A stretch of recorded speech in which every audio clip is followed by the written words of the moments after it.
Love is waiting to be discovered. Arthur had been working in this office for a couple of years now. It was a decent job with promising prospects, and he had slowly but steadily been making his way up the career ladder. He didn't have any influential relatives or connections to help him succeed. He had to rely on his own efforts. On an ordinary day, Arthur was assigned his usual tasks. There was always plenty of work to be done, and it seemed never-ending. However, he was diligent in carrying out his duties and completing the assignments given to him by his numerous superiors. As a result, he was highly respected at work. "Arthur, please come here," the head of their department called out to him. Technically, there were a few levels of management between them, but that didn't stop the boss from casually issuing new, very important instructions. It was his way of doing things, and woe betide anyone who failed to comply with such requests or even dared to object. Displeasing him was like being crushed by a steamroller. Consequently, Arthur didn't even consider opposing. "Lydia Sergeyevna's replacement has arrived. Please get her up to speed," the boss politely requested. "Well, you know where everything is. She'll be taking Lydia's place." In reality, it was more of a formality. The boss always phrased his orders in this manner, regardless of the situation. Arthur didn't harbor any illusions about that. However, he couldn't help but feel a slight aversion towards the newcomer. It wasn't anything significant, just an unpleasant residue in his soul. The leader pointed in the direction where a young woman stood, appearing somewhat unsure. "She's quite attractive," Arthur observed. "Go ahead, show her around," Viktor Ivanovich instructed, patting Arthur on the shoulder. "And be very courteous." "Hello, I'll be your guide." Arthur approached the girl and introduced himself. "My name is Arthur." "And I'm Svetlana," she responded with a smile. "Let's go, I'll show you our workspace," he offered, attempting to take her hand. It was an instinctive gesture, devoid of any ulterior motives. However, the girl flinched and pulled back slightly. "But please don't try to grab me," she cautioned. "Oh, I wasn't trying to," Arthur said, taken aback. Love was waiting to be discovered. As the office old-timer, Arthur guided Svetlana through the corridors, showing her the various local landmarks: the cafeteria, the auditorium, the canteen, the restroom, and the smoking room. They walked through each one as if ticking items off a list. Svetlana remained silent throughout, occasionally stealing glances at her involuntary guide. After the orientation tour, Arthur led her to a small door. "And this will be your workspace. The door is locked, but you can get the key from the boss. Let me show you where his office is," Arthur explained. "Thank you very much, but I'll manage on my own." Svetlana cut him off a little coldly. "I've memorized the way, and I can find it by myself." "All right, as you wish," Arthur shrugged. "Good luck in your new position." Days passed by in the same routine. Work, home, work. Occasionally, Arthur would encounter Svetlana at the office, purely by chance. Each time, she greeted him with a smile and a friendly hello. Gradually, he began to notice that she wasn't as disagreeable as he initially thought. In fact, she was quite beautiful. And before he knew it, he caught himself deliberately trying to run into her. One day, he brought some documents to her office, a mundane task that he didn't particularly want to finish quickly. The two started chatting, and the barriers between them began to melt away. Arthur had no idea that his new acquaintance was such an interesting conversationalist. However, a jolt of discomfort shot through him when she mentioned that she would be getting married in 3 months. Later, back at his place, he found it difficult to concentrate on his work. The impending wedding lingered in his thoughts. Someone else's wedding. He scolded himself for developing feelings for someone else's bride, but there was nothing he could do. She occupied his mind completely. Another chance meeting occurred, but this time there was something in her eyes that made his heart beat faster. "What would you say if I confessed my love for you?" Svetlana suddenly asked out of the blue. It felt like a lightning bolt had struck him. Only then did he realize he was completely taken aback and unsure of what to do. Muttering something about needing to work, he bid her farewell and left. In truth, he ran away. Was he a coward? Perhaps. But later, he called her back, hoping to apologize, only to be met with reproach for his callousness. "I'm sorry, I was just joking. I didn't expect you to react like that." Svetlana's voice came through. Deep down, Arthur knew it wasn't a joke, that her last statement was merely a forced defense mechanism. However, he accepted it as it was presented. A joke? Well, that made things easier, and it seemed as if everything had settled down, but deep inside, a flame of passion, hope, and helplessness continued to burn. Unfortunately, those chance encounters suddenly ceased. No matter how much he searched for them, Svetlana persistently avoided him. A joke, you say? No, honey, it wasn't a joke. However, time proved to be a powerful healer, and gradually, Arthur began to calm down outwardly.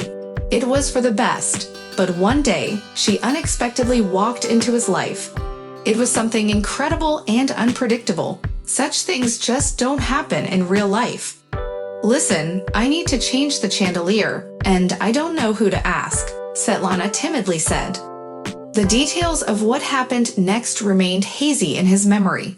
How they undressed and found themselves in the same bed, it was all a blur. But one thing he knew for sure, they were incredible together.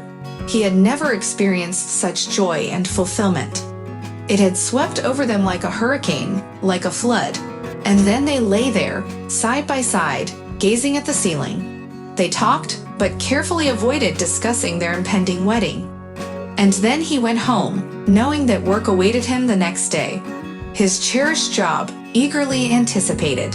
He had never longed for a workday like this before, because there she was, the most beautiful and desirable person. The most tender, the most everything. Days turned into weeks, and every chance they had, they met. She would go to him, and he would go to her. Others might have noticed, but they respectfully kept their distance, not prying into their affairs. They didn't care. Arthur and Sveta had so much to talk about. Their interests differed, yet they found common ground. She confided that her parents had chosen her fiancé, Sergei. He was a good-looking and ambitious man with a promising future. He adored Sveta wholeheartedly, and his affection was evident. She too had deep feelings for him. Now, everyone eagerly anticipated their wedding. Interestingly, Viktor Ivanovich, her future husband's uncle, had helped secure her a job to keep her occupied. And her seniority didn't hurt either. But recently, she noticed that Sergei had grown distant. It wasn't that he had lost tenderness, but he avoided intimacy. He attributed it to wanting to feel the anticipation before the wedding.